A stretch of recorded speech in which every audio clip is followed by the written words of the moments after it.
জয় রাধে, জয় নিতাই চৈতন্য। আমরা প্রাত্যহিক যেমন আপনাদেরকে শ্রীমদ্ ভগবদ গীতা আদি বিভিন্ন পুরাণ এবং মহাপুরাণের তথ্যগুলি এবং ধর্মীয় ও শাস্ত্রসম্মত বিষয়গুলি আপনাদেরকে সঠিক এবং শাস্ত্রসম্মতভাবে উপস্থাপন করি। আজকে চলে এসেছি একটি খুব সুন্দর বিষয় সম্পর্কে আলোচনা করব এবং এই একাদশী ব্রত যে অর্থাৎ বরুথিনী একাদশী 2024, এই ব্রতের মাহাত্ম্য থেকে আমরা বিরাট একটা বিষয়, শিক্ষণীয় বিষয়ে জানবো। প্রথমত বলি, এই যে সমস্ত একাদশী আদি সমস্ত ব্রতগুলো করি আমরা, এই একাদশী আদি ব্রতগুলো করার প্রধান উদ্দেশ্য কি এবং কেন করি? একদিন না খেয়ে থাকি, অল্প খেয়ে থাকি, কেউ ফল খেয়ে থাকেন, কেউ জল খেয়ে থাকেন, কেন না? শরীরটাকে কষ্ট দেওয়ার জন্যে, ইন্দ্রিয়গুলিকে সংযত করার জন্য। একাদশী শব্দের অর্থ হচ্ছে একাদশ ইন্দ্রিয় সংযমের ব্রত। তো এতে ভগবানের কোনো কল্যাণ হয় না, এটা ভগবানেরকে পাওয়ার জন্যে আমরা আমাদের কল্যাণার্থে করি। তাই এইটি অনেকে মনে করেন যে আমরা তো খেতে পাইনি তাই খাইনি, আর খাওয়ার আছে সেটিকে সংযম করে, সেই দুটো বিষয় আলাদা। যদিও বা ভগবান এমন দেখেন না, এমন কোনো দিন যদি একাদশী বা কোনো ব্রতের দিন কোনো দিন কোনো খাবার জুটেনি, কোনো জল জুটেনি, তো সেটা ভগবানের অহেতুকী করুণা, কৃপাপূর্বক। কারণ কলিযুগে কর্ম করলেই সাথে সাথে ফল। অসৎ যতক্ষণ না বলছি করছি ততক্ষণ ফল নয়, মনে চিন্তা নেই, কিন্তু সৎকর্ম করলেই ফল। খুব সুন্দর। এই সমস্ত কিছুর প্রধান এবং অন্তিম বিষয় হচ্ছে গুরু কৃপা। চাহে শিব বিরিঞ্চ না হই, গুরু কৃপা বিনা গুরু কৃপা ভবনিধি না করে।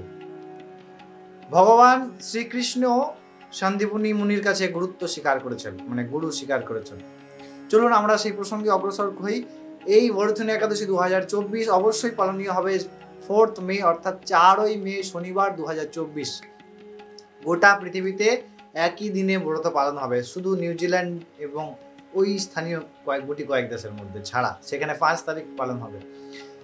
এই বরুথিনী একাদশীর মাহাত্ম্যে যত বলা যায় ততই কম হয়। এবং প্রথমে বলে রাখি, প্রত্যেকটি একাদশী ব্রতের একটি নির্দিষ্ট শাস্ত্রীয় বিধান আছে, যেটা হচ্ছে পঞ্চরবি শস্য, পঞ্চপ্রকার, মানে সেই প্রকারের মধ্যে যত প্রকার শস্য আছে, যত টাইমস, যত নাম্বার অফ শস্য আছে, সেই সমস্ত শস্য বর্জনীয়।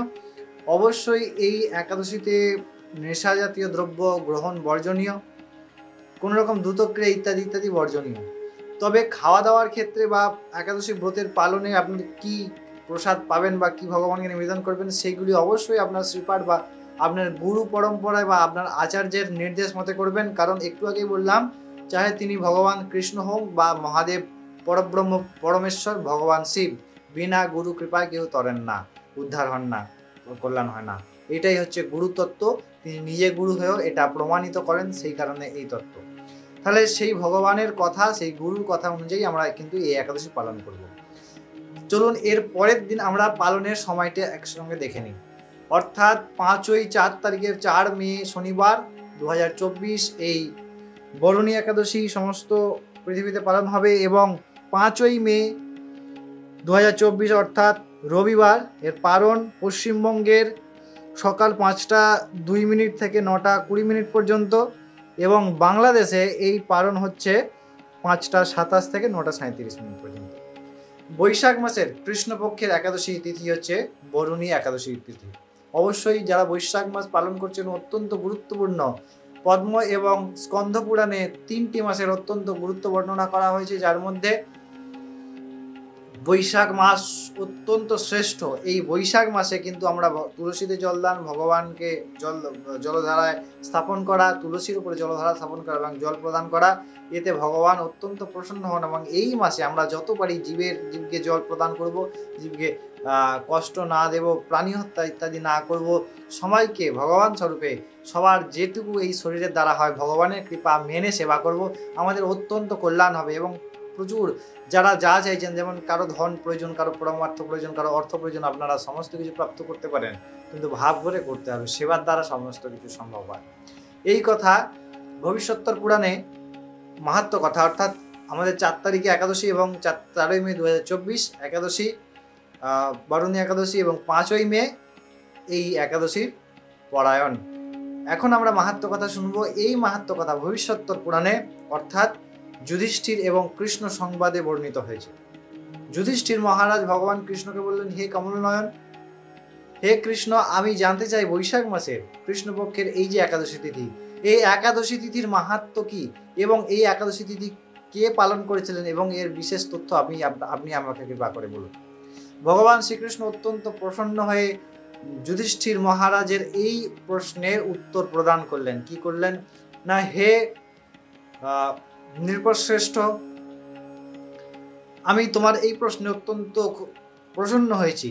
তুমি জেনে রাখো, এই যে একাদশী ব্রত, এই একাদশী ব্রতের ফল অমোঘ, অর্থাৎ অনন্ত অমোঘ। যেমন বলছেন যে এই একাদশী ব্রতের দ্বারা যে সমস্ত দুর্ভাগ্য বা পাপ করেছেন সর্বপ্রকার পাপ ক্ষয় হয়, সৌভাগ্য প্রাপ্তি হয়। শুধু তাই নয়, যে সমস্ত স্ত্রী লোকরা নিজেদেরকে বা সামাজিকভাবে অভাগা বা দুর্ভাগা বলে চিহ্নিত করেন, তাদেরও সেই দুর্ভাগ্য, কারণ দুর্ভাগ্য তো আমাদের কর্ম থেকে আসে আর সৌভাগ্য আমাদের কর্ম থেকে আসে। যখন আমরা অসৎ কর্ম করি তখন আগের সৌভাগ্য ভোগ করি, তখন মনে হয় যে আমি তো অসৎ করেও সুস্থ আছি। তাহলে আবার কোনো এক জন্মে দেখা যাচ্ছে কোনো একজন নারী বা কোনো একজন পুরুষ খুব ভালো কাজ করছেন, ধর্মপথে চলছেন, কিন্তু তিনি অত্যন্ত কষ্ট পাচ্ছেন, কারণ অবশ্যই আমি ভক্তব্যম কৃতম কর্ম শুভাশুভম, শ্রীমদ্ ভগবদ্ গীতায় ভগবান বলছেন।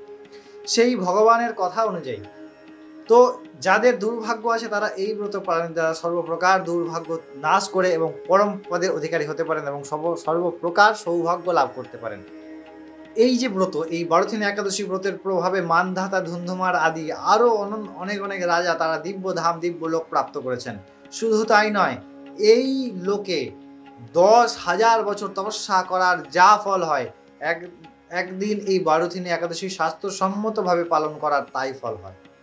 তো এই একাদশী ব্রতের ফল অমোঘ, অনন্ত।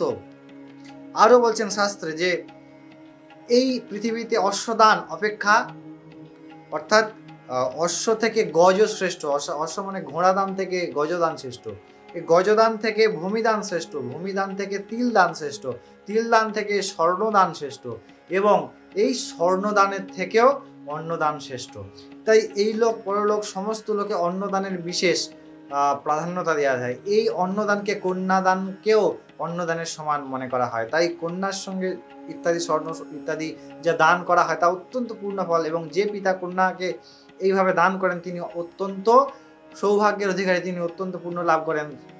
যা মানে চিত্রগুপ্ত, যিনি ভগবান যমরাজের বিচারালয়ে কাজ করেন, সমস্ত জীবাত্মার কর্মের বিধান করেন, তিনিও চমকিত হয়ে যান যে এর পুণ্যের ফল কি লিখব।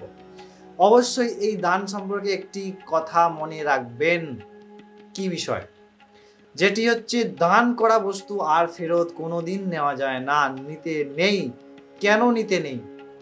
কারণ দান মানে আমি প্রদান করছি, অর্থাৎ এইটি দেওয়া হলো, অর্থাৎ সম্পত্তি হয়ে গেল, এখন আর আমার অধিকার নেই। যিনি করেন তিনি অত্যন্ত দুর্ভাগ্য, অত্যন্ত ক্লেশের অধিকারী হন। যেমন দুর্ভাগ্যবান হন কোনো পিতা যদি তার কন্যার বিবাহ না করে তার কন্যার উপার্জিত অর্থে তিনি গৃহ সংসার যাপন করেন। তিনি বিবাহ দিলেন, তারপরে তার কন্যা তাকে সাহায্য করলো, পুত্র নেই, ঠিক আছে, অবশ্যই। যদি বা না থাকে ভগবত সমর্পণ করে, এটি শাস্ত্রীয় বিধান। অবশ্যই এই একাদশীর ফলে এই প্রকার পাপ থেকেও আমরা মুক্ত হতে পারি, এই প্রকার অসৎ কর্মের ফল থেকেও মুক্ত হতে পারি।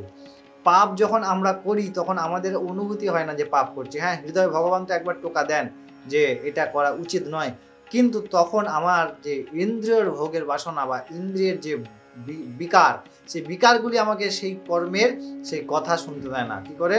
সেই কথা ফেলে রেখে আমাকে অগ্রবর্তী কাজের জন্য উৎসাহিত প্রদান করে। তাই খুব সাবধান, এই বিষয় থেকে আপনারা অত্যন্ত সাবধান এবং এই বিষয়ে অত্যন্ত সাবধান থাকবেন এবং অত্যন্ত গুরুত্বপূর্ণভাবে এই বিষয়টি দেখবেন। কখনো এমন না হয় যে আপনার কৃত দান যেন আবার আপনার কাছে আপনি আবার জোরপূর্বক নিয়ে নেন বা ফেরত নিয়ে নেন, একদম নেবেন না। যাতে আপনি খেতে না পান, অবশ্যই নেবেন না। এর ফলে আপনার বিরাট সৌভাগ্য, আপনি যেখানে যে কোনো কাজ করবেন আপনার সেই জায়গাটায় অসফলতাই পাবেন এবং অত্যন্ত ক্লেশ পাবেন। তাই এই একাদশী শুধু তাই নয়, মহাদেব সাক্ষাৎ পালন করেছিলেন এবং তিনি অত্যন্ত আনন্দপ্রদ হয়েছিলেন। মহাদেবকে তিনি সাক্ষাৎ পরব্রহ্ম শিব, শিব মহাদেব তিনি আলাদা কোনো বিষয় নয়, তিনি হচ্ছেন সাক্ষাৎ পরব্রহ্ম। তাই এই বিষয়টা থেকে অত্যন্ত সাবধান, এই বিষয়টা থেকে অত্যন্ত গুরুত্বর সাথে আপনারা নিন এবং এই একাদশী পালন করুন, পরের দিন পারায়ণ করুন। অবশ্যই আপনাদের অত্যন্ত কল্যাণ হবে, আপনাদের অত্যন্ত মঙ্গলময় এই জীবন হতে চলেছে। অবশ্যই এই ভিডিওটি যদি ভালো লাগে আপনারা সাবস্ক্রাইব করে সঙ্গে জুড়ে থাকবেন। আমরা প্রতিনিয়ত আপনাদেরকে স্বাস্থ্য পুরাণ এবং প্রত্যেকটি বারব্রত উপবাস সঠিক সময় শাস্ত্র সিদ্ধান্ত মতে আপনাদেরকে প্রদান করি। অবশ্যই ভিডিওটি ভালো লাগলে শেয়ার করবেন এবং নিজে একাদশী করুন, সমস্ত পরিবারের সবাইকে একাদশী করুন, গুরুর নির্দেশে করুন। অবশ্যই অনেক ভালো থাকুন, সুস্থ থাকুন। জয় রাধে, জয় নিতাই চৈতন্য।